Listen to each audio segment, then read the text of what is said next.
तुमची काय किंमत करून ठेवली आहे लोकांनी? कोण महाराष्ट्रामधला मराठी माणूस पैसे फेकले की विकला जातो? ही आपली किंमत. आणि ही बोली लावणारे कोण? आमचेच. दुसऱ्यांच्या हातावरती बसून त्यांचा उद्देश साध्य करण्यासाठी आमचे लोक हे आमच्या लोकांना फोडतायत. काय दुर्दैव आहे बोला. या अशा परिस्थितीमध्ये ही आजची निवडणूक होते आहे. ही मराठी माणसासाठी शेवटची निवडणूक आहे. आज जर चुकलात कायमचे मुकलात म्हणून समजा. आज जर तुमच्या हातात ही शहरं गेली, त्यांच्या हातामध्ये गेली, उद्या राजानं मारलं आणि पावसानं झोडलं, तक्रार कोणाकडे करायची? आज इतर राजकीय पक्षांमधले पण जे मराठी लोक आहेत, माझं त्यांनाही आव्हान आहे, सोडा ते सगळं.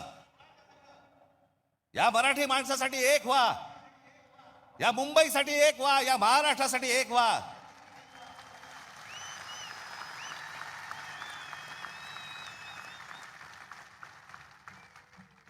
ज्या इतक्या वर्षांच्या परंपरेने, इतक्या लोकांच्या तपश्चर्याने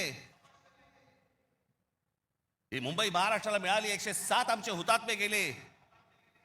उद्या मुंबई गेली तर त्या पुतळ्यानंतर काय अर्थ उरतो? आणि पुतळे काय म्हणतील ते? आमचा मराठी माणूस बेसावध राहिला आणि म्हणून आम्ही मिळवलेली मुंबई आम्हाला गमवावी लागली. आज तुमच्या समोर ही सोन्यासारखी संधी आलेली आहे. आम्हाला सत्ता काय, सत्याचं काय करू? सत्तेशिवाय पण आज पण लाथा मारल्यात ना. अनेक अंगावर आले, त्यांना तुडवलेच ना. पण तुम्हाला ह्यांचा मास, या सगळ्या लोकांचा, सत्ताधाऱ्यांचा तुम्हाला उतरवायचा या निवडणुकीमध्ये. कुठेही बेसावध राहू नका.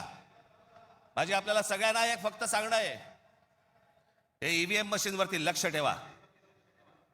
दुबार मतदार सकाळी 6 वाजता, मला जेवढे काय BLA नेमलेले आहेत, सकाळी 6 वाजता तिकडे सेंटरवरती पाहिजेत दोन्ही पक्षांचे.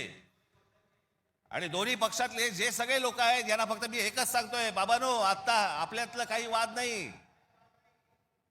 आता खरी लढाई त्यांच्याशी आहे.